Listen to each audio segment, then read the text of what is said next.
എന്നെ എപ്പോഴെങ്കിലും തിരിച്ചറിയായിരിക്കില്ലേ ഞാൻ സ്നേഹിച്ചത്ര വേറെ ആൾക്കും സ്നേഹിക്കാൻ പറ്റില്ല എന്നുള്ളത്? ഇത് സാധാരണ കേൾക്കാറുള്ളൊരു കാര്യമാണ്.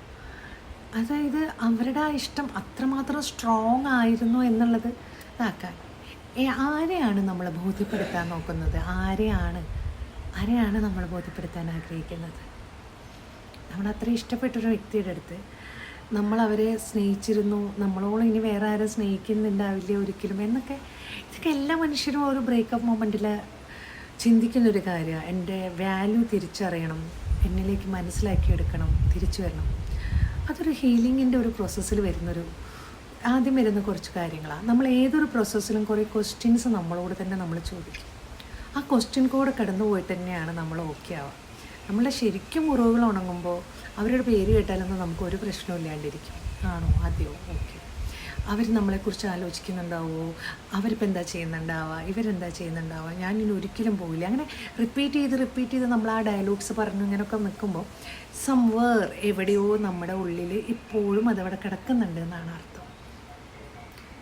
വാല്യൂ കൊടുക്കേണ്ടത് എപ്പോഴും ഉണ്ടല്ലോ. നമ്മൾ മനസ്സിലാക്കേണ്ട ഒരു കാര്യം, നമ്മുടെ കണ്ണുകൾ നിറയുമ്പോൾ നമ്മൾ വിഷമിക്കുന്നത് എന്താണെന്ന് തിരിച്ചറിയുന്ന മനുഷ്യരുടെ അടുത്തേക്കാണ്. നമ്മൾ വിഷമിക്കുന്നതിൻ്റെ കാരണമേ അവരാണ്. എന്നിട്ട് നമ്മൾ അവരുടെ അടുത്ത് തന്നെ പോയിട്ട് കുറേ കാര്യങ്ങൾ പറയും. അവർക്ക് നമ്മൾ വിഷമിക്കുന്നത് എന്താണെന്നോ മനസ്സിലാവാഞ്ഞിട്ടൊന്നുമല്ല, അവരതിനൊരു വാല്യൂ കൊടുക്കുന്നില്ല. തൊട്ടങ്ങിയുണ്ട് കണ്ണീരുമായിട്ട് വന്നേക്കണം. ഇതൊക്കെ ഇത്ര വലിയ സംഭവമാണോ? ഏത് നേരം ഒരു പൂവും കണ്ണീരും, ഇങ്ങനത്തെ കുറേ കാര്യങ്ങൾ ഞാൻ നമ്മുടെ മുമ്പിൽ കൗൺസിലിങ്ങിന് ഇരിക്കുന്ന സമയത്ത് തന്നെ സംസാരിക്കുന്നത് കേൾക്കാറുണ്ട്. പിന്നെ പലപ്പോഴും ഒന്നൊന്ന് തിരിച്ചറിഞ്ഞൂടെ ഞാൻ എന്തെല്ലാം ചെയ്യുന്നുണ്ട്. ഇത് ഈ ഭാഗത്ത് സ്ത്രീകൾ കുറേ ഉണ്ടെങ്കിലും പുരുഷനും പറയുന്നൊരു കാര്യങ്ങളുണ്ട് കേട്ടോ. എന്തുമാത്രം ഞാൻ ചെയ്തു കൊടുത്താലും അവൾക്ക് ഒരിക്കലും ഞാൻ എന്തും ചെയ്തു കൊടുത്തു എന്ന് തോന്നില്ല. എൻ്റെ വീട്ടുകാർക്ക് എന്തെങ്കിലും ഒന്ന് ഇതാക്കുമ്പോഴേക്കും അവൾക്ക് ഞാൻ അത്രയും ചെയ്തു കൊടുത്താലും വീട്ടുകാർക്ക് ചെയ്യുന്നില്ല അവൾ ശ്രദ്ധിക്കുക, അവൾക്ക് കിട്ടിയില്ലല്ല, ഇങ്ങനെയൊക്കെ പറയുന്ന മനുഷ്യരുണ്ട്. അല്ലെങ്കിൽ ഈ മനുഷ്യരൊക്കെ അങ്ങനെയാടോ, അവർക്കുണ്ടല്ലോ അവർക്കുണ്ടാവുന്ന കാര്യങ്ങളെക്കാൾ കൊടുത്ത് മറ്റൊരാൾക്ക് എന്ത് കിട്ടി, ഇതാണ് നമുക്ക് എന്ത് കിട്ടി എന്ന് ചിന്തിക്കുന്നതിൽ എല്ലാവരും മറന്നു പോവാം.